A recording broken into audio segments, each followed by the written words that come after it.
Kisah wali Allah berguru kepada orang gila. Syekh Junaid al-Baghdadi adalah seorang sufi terkemuka. Pada suatu waktu beliau keluar kota Baghdad bersama dengan beberapa muridnya. Syekh Junaid al-Baghdadi bertanya tentang Bahlul.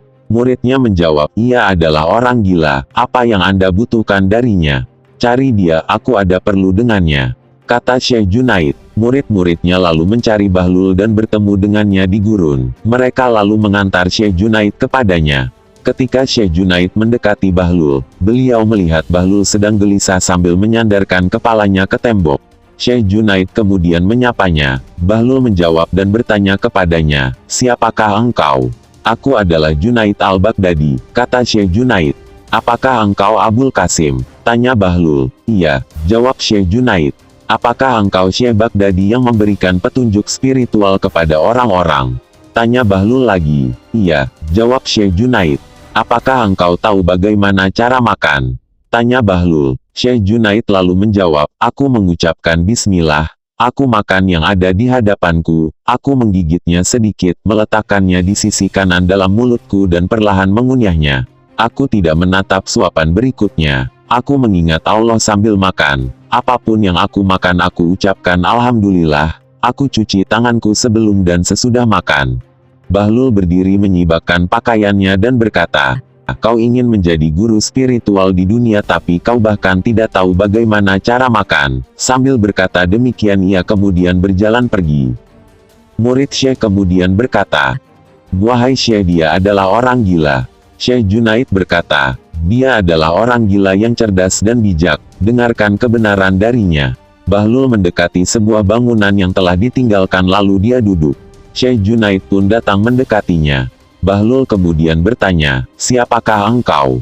Syekh Baghdadi yang bahkan tidak tahu bagaimana cara makan. Jawab Syekh Junaid, engkau tidak tahu bagaimana cara makan. Tapi tahukah engkau bagaimana cara berbicara? Tanya Bahlul. Iya, jawab Syekh Junaid. Bagaimana cara berbicara? Tanya Bahlul. Aku berbicara tidak kurang tidak lebih apa adanya.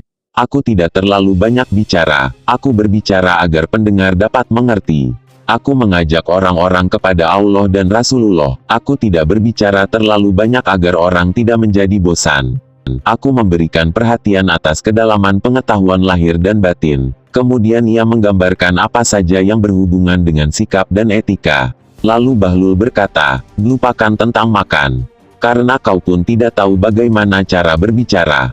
Bahlul pun berdiri menyibakkan pakaiannya dan berjalan pergi. Murid-murid Syekh berkata, wahai Syekh, Anda lihat dia adalah orang gila.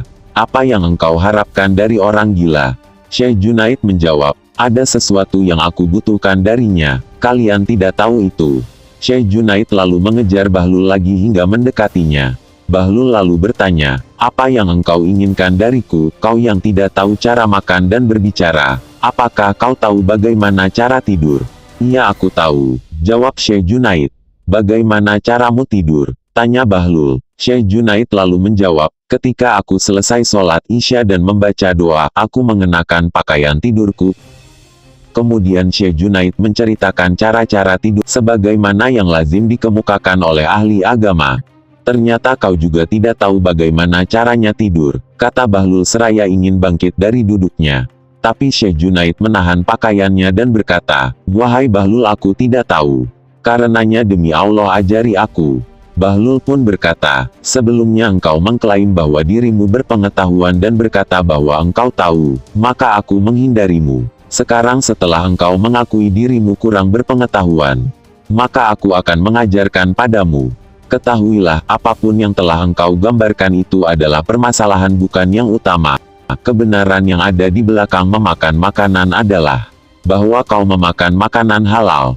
Jika engkau memakan makanan haram dengan cara seperti yang engkau gambarkan, dengan 100 sikap pun tidak akan bermanfaat bagimu melainkan akan menyebabkan hatimu hitam. Semoga Allah memberimu pahala yang besar, kata Syekh Junaid. Bahlul lalu melanjutkan, hati harus bersih dan mengandung niat baik sebelum kau mulai berbicara. Percakapanmu haruslah menyenangkan Allah. Jika itu untuk duniawi dan pekerjaan yang sia-sia maka apapun yang kau nyatakan akan menjadi malapetaka bagimu. Itulah mengapa diam adalah yang terbaik. Dan apapun yang kau katakan tentang tidur, itu juga bernilai tidak utama. Kebenaran darinya adalah hatimu harus terbebas dari permusuhan, kecemburuan dan kebencian. Hatimu tidak boleh tamak akan dunia atau kekayaan di dalamnya. Dan ingatlah Allah ketika akan tidur. Syekh Junaid kemudian mencium tangan Bahlul dan berdoa untuknya.